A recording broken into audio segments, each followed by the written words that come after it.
a number of schools had their profile re-examined, resulting in a number of schools getting, on average, an extra 13 hours per school. That's in relation to the reviews that have been completed to date. It's resulted on average of 13 extra hours per school, and schools will be notified of their allocation by the end of this month. Thank you. Thank you very much, Minister. That concludes topical issues. We now move business on to the private member's business motion, RE neutrality and the triple lock. People before profit, I believe, are taking that. And just to get the time allocations, please. Yeah, so opening with Deputy Breed Smith, I believe, for 15 minutes, followed by Deputy Gino Kenny for 5. We don't have Antonishta here. The Minister will be here very shortly and will be given the opening response on behalf of the government. But in the meantime, I'll be sitting. You'll be listening and you'll tell him what I say. I'm going to talk to you as if you were him, okay? That's fine. Yeah, all right. In your eyes to the position of Taoiseach for next. Yeah, the position of Taoiseach for 5 minutes. Yeah. And Deputy Smith, I just have to ask you a formality to move the motion. Yes, I move the motion. Thank you. Sorry. Okay, so Minister, there's a dark open secret at the heart of the political establishment in this country. You're embarrassed by the very idea of Irish neutrality, because when you trot off to Washington every Patrick's Day to give the shamrock to the US President, you're dreading the question, why are you not doing more to support the American project and American freedom? And so you have a problem. The vast majority of Irish people want to keep neutrality, so you have to manoeuvre and try to get around this sentiment. Your latest move is to try to remove the triple lock so that you are free to send Irish troops. Not your sons and daughters, but Irish troops to send wars at the beck and call of the US and the European Union. You've tried to prepare for this move, Taoiseach. You even set up a commission chaired by a dame of the British Empire, but it has backfired on you. And you only talk about military neutrality. You insist on inserting the word military before the word neutrality, and there's a reason for this. You want to ignore how the Irish people think of neutrality, and you want to de-gut it of its real meaning. For the majority of Irish people, neutrality arises from our experience of colonialism. It's linked to an anti-colonial sentiment, and that is why we instinctively know what side we are on in the Palestinian-Israeli conflict. We do not want to support any empire. We know that behind the sweet talk of defending small nations lies a brutal arrogance. And don't tell me we have left the world of empires because history has left it behind. There are still some colonies left, Palestine, of course, being one of them. There is a hierarchy in this world based on military and economic power. That hierarchy is called imperialism. The US administration does not come to Dublin bearing gifts. We go to Washington to show our loyalty and support, or at least you go to Washington to show loyalty and support. And it makes us laugh when today you claim that you belong to the Western Empire because it talks of freedom and democracy. Where is the freedom and democracy for the Palestinians? Where are the women's rights in Saudi Arabia that your patron, the US, describes as its ally in the Middle East? Do you really think that by simply recognising the state of Palestine, as you have done yesterday, that you've done your duty in the face of genocide? Do you not know that 140 countries have taken this step long before you, and that even this step has been forced on you by the tens of thousands who marched week after week after week?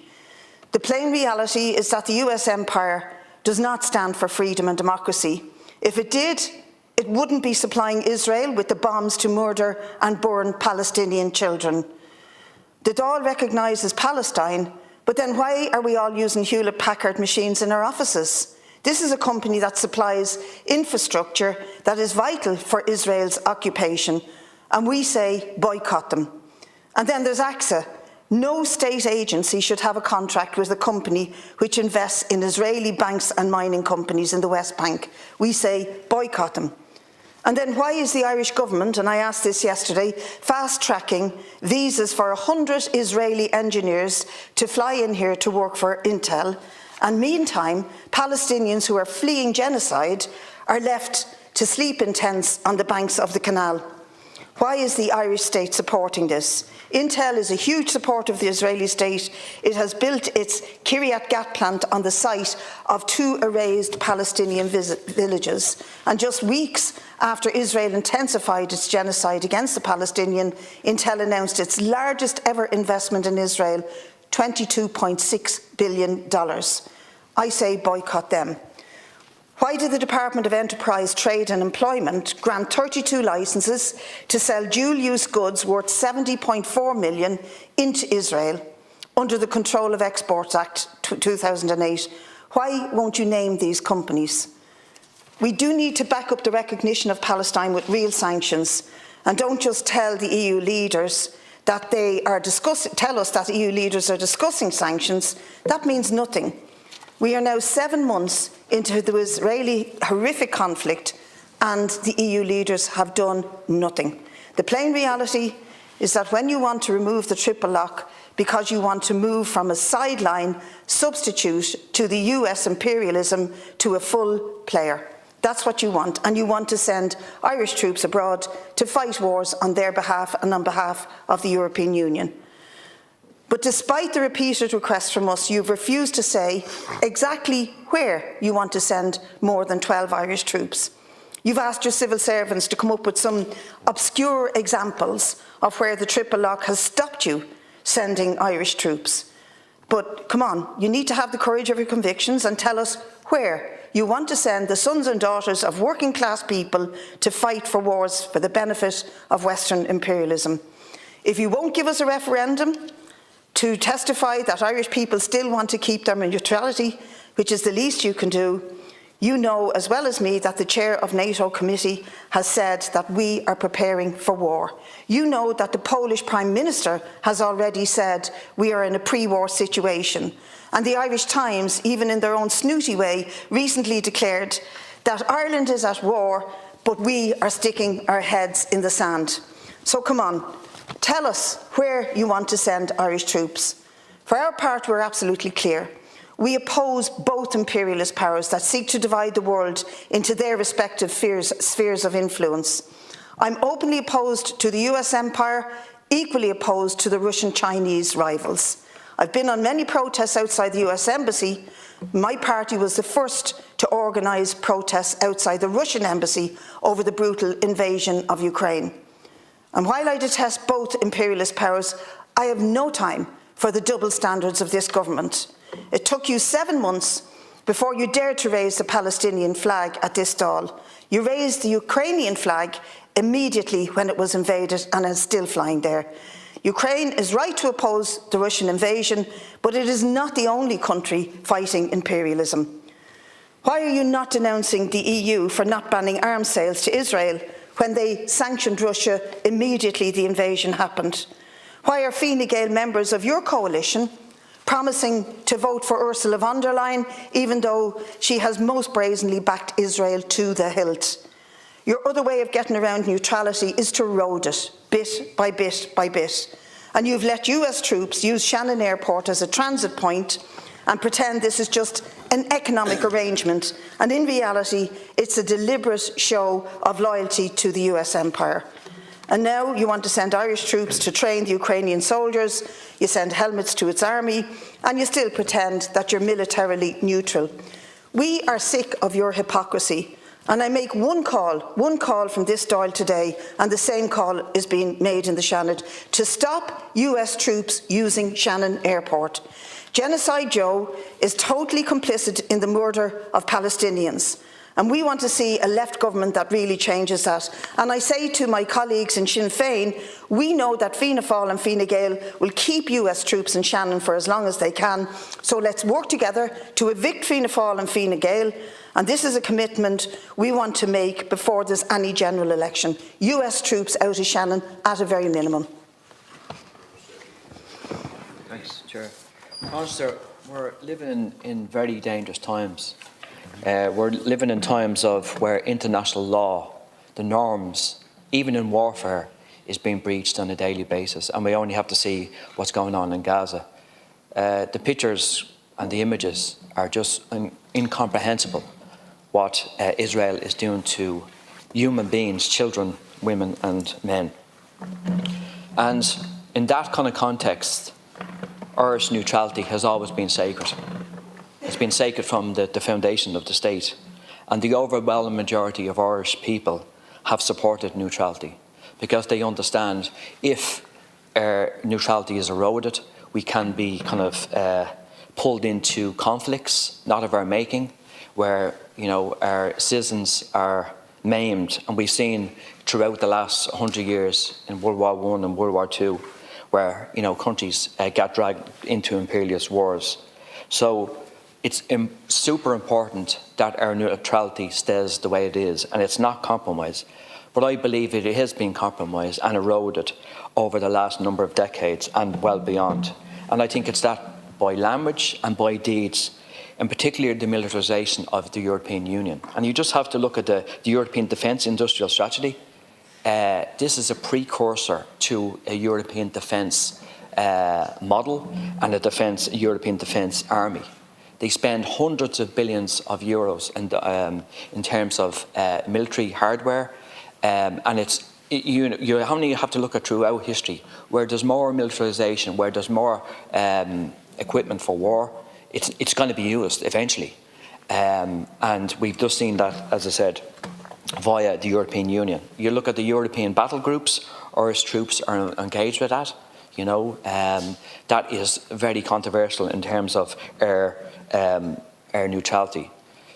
What's really worrying is, particularly in the last number of decades, is where economical blocks are morphing from economical competition to potential conflict, where competition then turns into a conflict. And we've seen this in the Pacific, we've seen this in the Middle East, and we've seen this in other parts of the world. And this is extremely dangerous in terms of not only Ireland's neutrality, but for world peace. The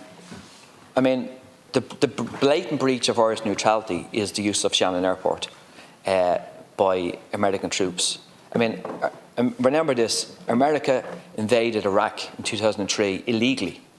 And the consequences of that, hundreds of thousands of Iraqi civilians were killed by American troops, and the kind of in pursuing subsequently then the civil war that happened. Hundreds of thousands of people died because of that illegal invasion. And yet Ireland facilitated millions of American troops going through Shannon Airport. Now that's a blatant breach of our neutrality, blatant breach. And that has to stop. Any government that that's calls themselves left has to stop that blatant breach of what's continued to happen in Iraq. So, Taoiseach, neutrality is sacred. It's very dear to the Irish people, and it's very dear to people that love peace and do not want to be dragged into other people's wars, because that's what has happened in the past.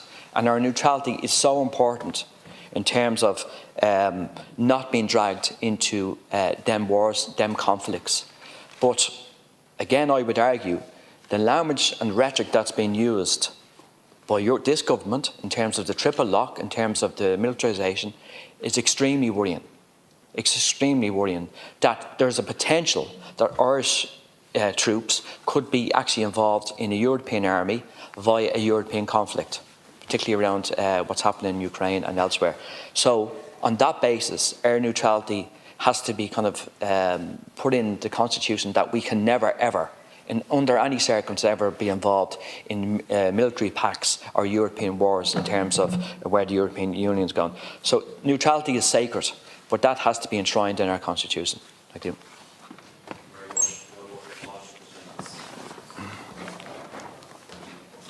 Thank you. I'm grateful for the opportunity today to talk about the current state of the world, Ireland's place in the world, and our country's policy of military neutrality.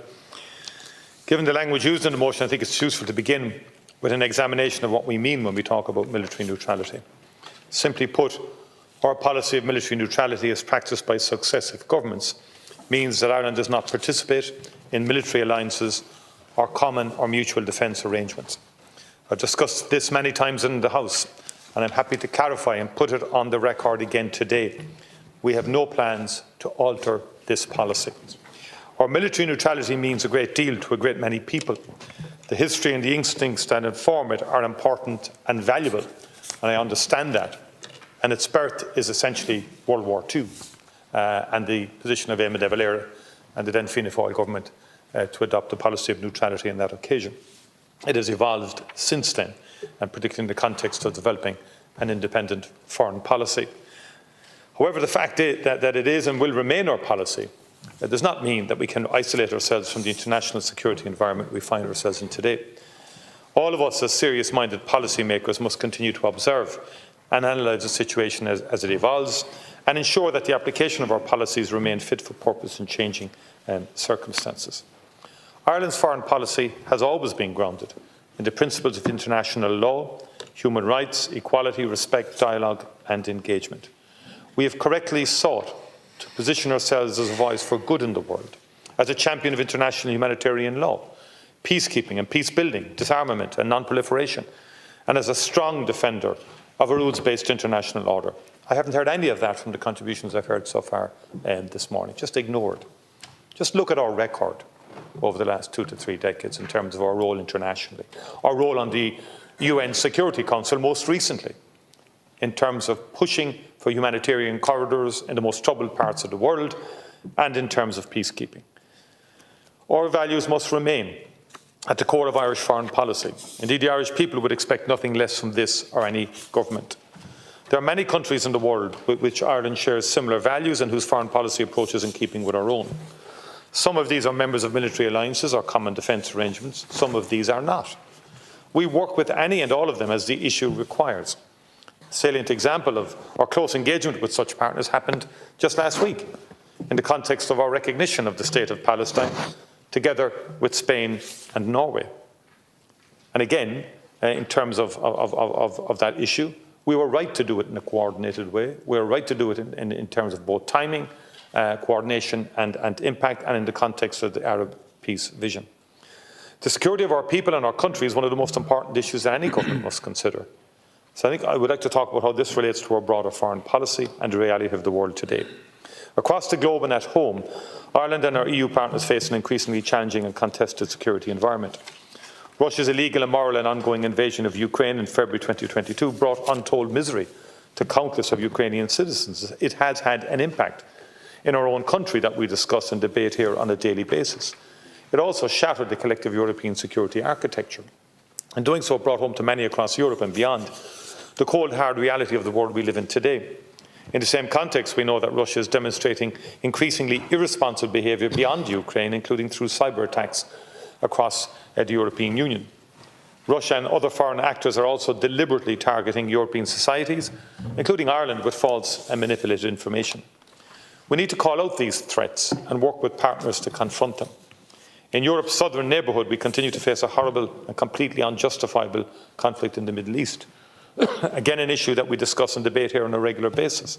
The government has been absolutely clear that this appalling war must stop. There must be an immediate ceasefire, the immediate and unconditional release of all hostages, and a massive scaling up of humanitarian assistance. And as we've repeatedly said, we urgently need a political pathway towards peace that leads to a two-state solution which respects the right of self-determination of both Israel and Palestine. And that's where I disagree with the deputies opposite, who want the dismantlement of the Israeli state. And that will not bring peace either. In Africa too, hunger and poverty continues to drive conflict, instability and displacement. And this is an issue that is rarely discussed in this House, but it is massive in scale and is a major factor in terms of our own security here in Europe. Faced with this reality of this security environment, we cannot afford to tie our hands, to isolate ourselves or to ignore our responsibilities towards our own citizens, our fellow EU member states or other friendly partners. The motion put forward by People Before Profit Solidarity Group is therefore problematic for a number of reasons. Firstly, it demonstrates a complete failure to understand the policy of military neutrality. And as I've said, this means that Ireland does not participate in military alliances or common or mutual defence arrangements. As implemented, it reflects our security policies and the interests of the state. The motion by People Before Profit and the remarks by some in the opposition regarding the amendment, the proposed amending of the triple lock, are also deliberately erroneous misleading and dishonest. There is no implication whatsoever through the amendment of the triple lock and Irish military neutrality. Absolutely dishonest to suggest that. Please, and in Deputy. reality, the government's proposed modification of the triple, I didn't interrupt anyone, and Deputy Murphy, a bit of courtesy and parliamentary decorum is called for me from time to time. You hate when the truth is told. In reality, the government's proposed modification of the triple lock does not impact in any way on our policy of military neutrality. In fact, the proposed changes will serve to reinforce Ireland's ability to pursue an independent foreign policy by removing the power of UN Security Council permanent members to veto our national sovereign decisions. It will mean that Ireland, militarily neutral, will no longer need to seek the permission of Russia, China, Britain, France or the United States to pursue our own sovereign, independent, militarily neutral interests, or indeed to participate in peacekeeping missions. So, Deputy Smith, we're simply saying we'll amend the triple lock so we don't depend on the empires. You've spoken at large about the empires, yet you want the empires to have a restriction on the peacekeeping through the veto on the Security Council that Ireland could participate in the future. There's no logic to your position. And in your world of empires, you still want those very same empires to have a veto on whether Ireland participates in peacekeeping or not. I don't want Russia in particular. Make no apology for singling out Russia. Its behaviour is singularly shocking. You don't have the same emphasis on Russia. You don't have weekly marches against Russia. You'll do the occasional formulaic protests outside the embassy. You will identify the United States all of the time. Fine, I don't believe US foreign policy is correct in all areas, but I do recognise the huge Irish-American diaspora. I don't believe, Deputy, in boycotting Hewlett-Packard. I don't believe in boycotting Intel. The Deputy's opposite would cause the loss of thousands of jobs in this country if their reckless policies were to be pursued. And I don't believe in doing that. But I don't believe that the Security Council members should have a veto on our participation in peacekeeping. And that is not in any shape or form an attempt to disengage from the UN. It's rather the opposite. It will allow Ireland to continue to seek to improve the UN from within, while addressing the fact that our involvement in international peacekeeping can currently be held hostage by the veto-wielding power of any one of the 5 permanent UN Security Council members. Secondly, the government would have real concerns about the proposal to hold a referendum enshrining neutrality in the Constitution. The policy of military neutrality has always been and remains a deliberate policy choice on the part of successive governments since the Second World War. However, this motion, if passed, would seriously constrain the executive's ability to exercise its policy-making authority in the conduct of external relations, as already set out in Article 29 of the Constitution. Indeed, we know from previous experience that inserting overly simplistic provisions into the Constitution on sensitive and complex issues does not serve this state. Well, I have yet to see any proposed wording about an insertion or amendment on putting what form of neutrality? What definition of neutrality? I'm talking about a general debate. We know, Deputy, what happens in referendum and so on. You have 10 minutes to reply. And thirdly, in the view of the government, the motion fails to adequately reflect the reality of the situation in terms of the use of Shannon Airport. I know this is a hardy perennial for the Deputy's opposite, but as the government has repeatedly set out, all foreign military aircraft wishing to overfly our land in a state require diplomatic clearance, and this is subject to strict conditions, including that the aircraft is unarmed and carries no arms, ammunitions or explosives. It's also expressly prohibited for civil aircraft to carry munitions of war in Ireland without an exemption to do so by the Minister for Transport. There is a robust process in place for such exemptions, which includes advice from the Department of Foreign Affairs in respect of international humanitarian law and Ireland's international obligations. Let me reiterate once again that there are no transports of weaponry via Shannon or any other Irish airport to Israel, nor are the US troops transiting Shannon going to Israel or any other active conflict.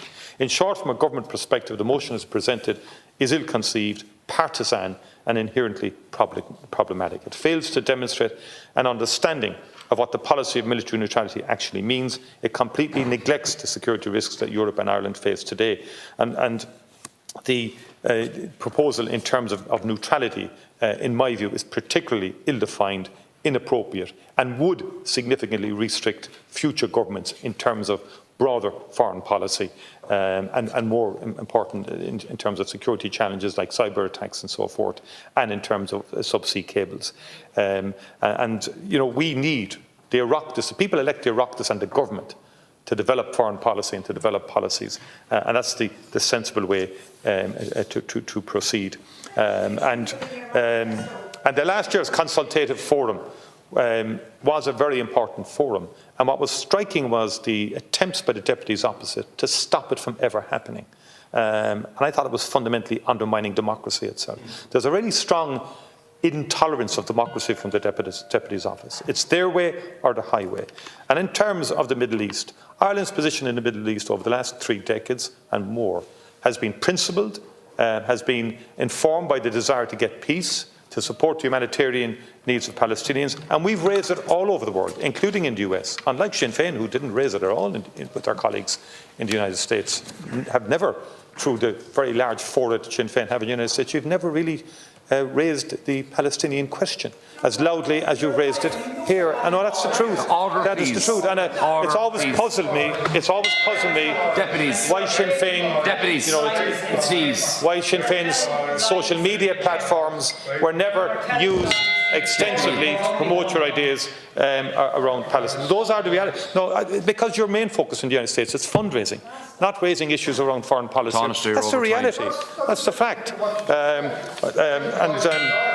We are military neutral as a country. We're not politically neutral.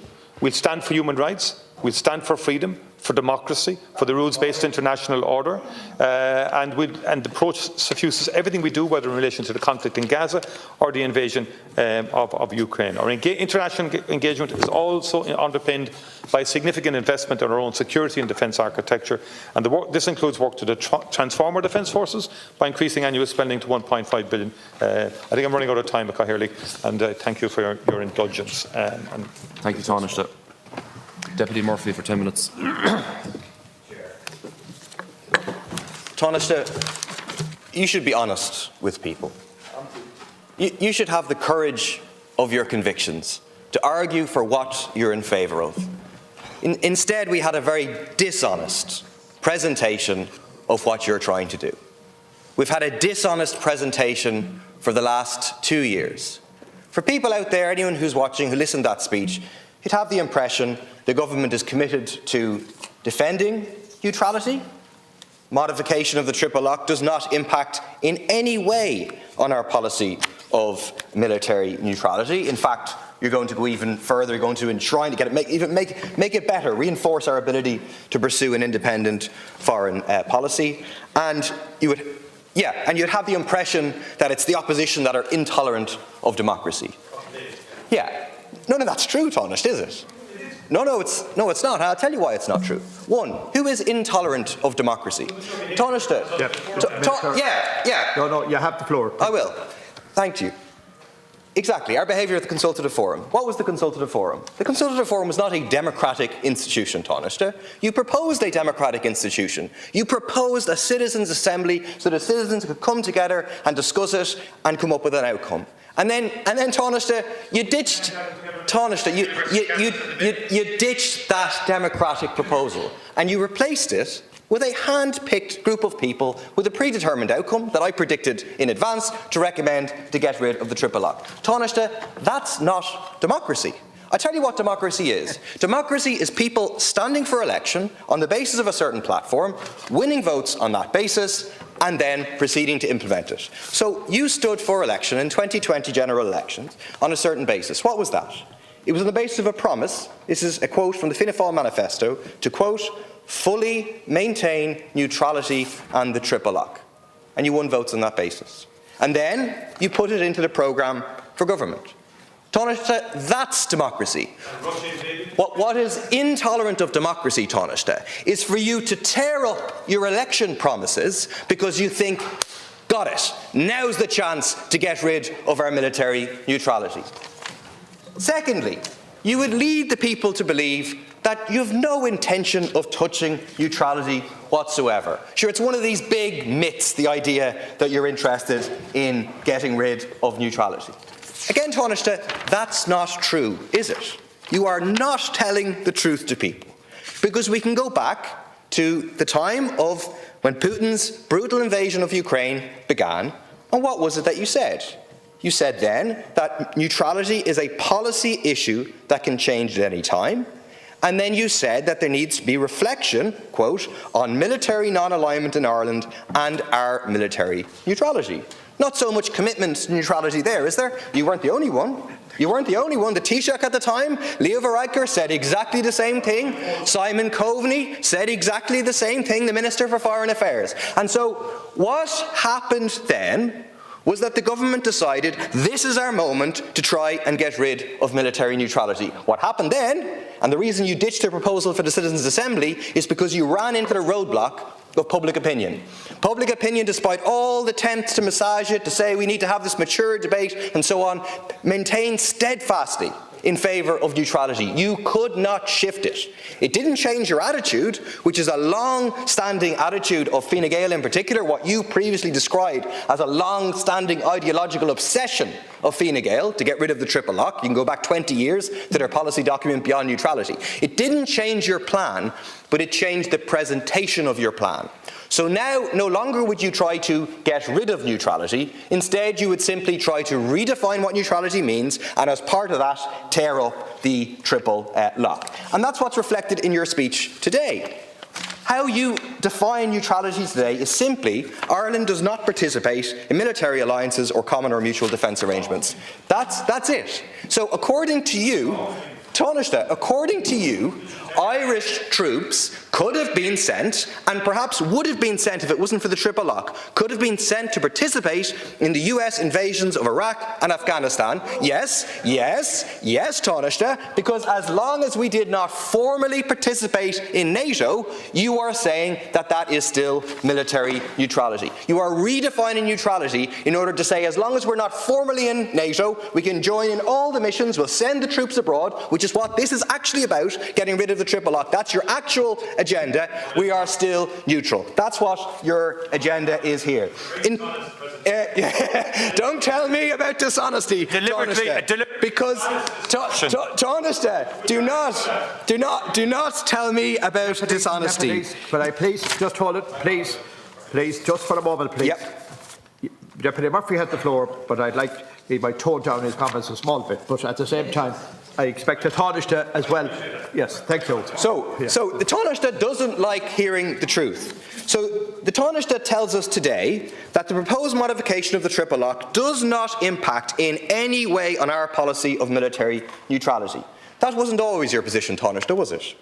Was it the case that in 2013 that you said that the triple lock is at the core of our neutrality? Not something peripheral, not something separate, but at the core of our neutrality, you said in the Dáil, and you were absolutely correct when you said it. And why is it at the core of our neutrality? Because without it, and this gets to the heart of it, this is your actual agenda, without it, a government, which will have a majority in the Dáil, would have been able to send troops to participate in the invasion of Iraq, and according to your own definition, we'd still be neutral in doing so as long as we didn't formally join NATO. That's absolutely what this is about. I want to tear up some of the other dishonest presentations by the Taoiseach. The Taoiseach said that if we get rid of the triple lock, we will no longer need to seek the permission of Russia, China, United States, United Kingdom, or anyone else. Exactly. Very dishonest presentation. Because people would be left with the impression that if Ireland wants to send troops abroad somewhere, we have to go to the Security Council and seek a vote of the Security Council in order to authorise that. Taoiseach, that's not what happens, is it? What the triple lock is about is saying that we can send troops on peacekeeping missions where they are authorised by the Dáil, by the government, and by the UN. This notion, not through the security, wrong. And that's, again, you're engaged in a very dishonest debate because you're not referring to the 2016 Defence Amendment Act, which changed that. This is not about the Security Council. The notion of any country having a veto is a complete and utter red herring. You go to the 2006 Act, which is explicitly about dealing with this issue, and it changed it. It said UN approval, which is explicitly not just UN Security Council authorisation and UN command, but also, I quote from the Act, an international force or body established, mandated, authorised, endorsed, supported, approved, or otherwise sanctioned by a resolution of the Security Council, and this is the important bit, or the General Assembly of the United Nations. There is no Security Council veto. It's in black and white in in our current law. And the current arguments that the government is making about getting rid of the triple lock were the arguments that were made for the 2006 Act. This has been dealt with. If, for example, there was a regional peacekeeping mission into Gaza or wherever else, and there was a veto at the UN Security Council, but it was passed by a vote of the General Assembly, by a majority vote of the General Assembly, that would meet the terms of triple lock. That is true, Taoiseach. So actually, You're talking now without even seeing our legislation. but you're talking about no. But Taoiseach, you are Taoiseach. Yeah. You are talking. You present it as if we rely on a veto and a decision of the Security Council. No, it's not true. It is in black and white in the law, black and white. Not just the UN Security Council, but the UN General Assembly. And so what this is actually about is if there was a regional peacekeeping mission, it could be endorsed by the UN General Assembly by a majority vote, and Irish troops could then participate in it. Do you accept that? So therefore there is no veto. That's what we're proposing. No, that's in the law now, the 2006 Act, Taoiseach. It is. There is no such thing as a veto. It's an absolute red herring in this debate. The other thing that's dragged in as an example of how we need to be able to do it is the idea of, well, we have to go and get citizens from abroad and we're currently blocked from doing it. Again, that's a red herring. It's not true. In the 2006 Act, there's a series of exceptions set out where the triple lock does not apply. One of them, F, is undertaking humanitarian tasks in response to an actual or potential disaster or emergency. That covers it. So the Taoiseach is not able to come up with any examples where this triple lock prevents us sending troops. And that's because the truth is that this is about sending troops on US-led missions, NATO-led missions into the likes of it absolutely is. Final thing I'll say to you, in terms of Shannon Airport, your policy is hear no evil, see no evil. Is to say, no, don't worry, there's no weapons going through Shannon Airport. A US general on his way to Israel was on a transporter, a C-17 in Shannon Airport last month, and you did not inspect the C-17. Your time is up. Your time is up, Deputy. Deputy, will you have a bit of manners, please? Your time is up. You got your 10 minutes. So, I wasn't here. I'm chairing. now. You sit down there now. Now, Sinn Féin, please. Deputy.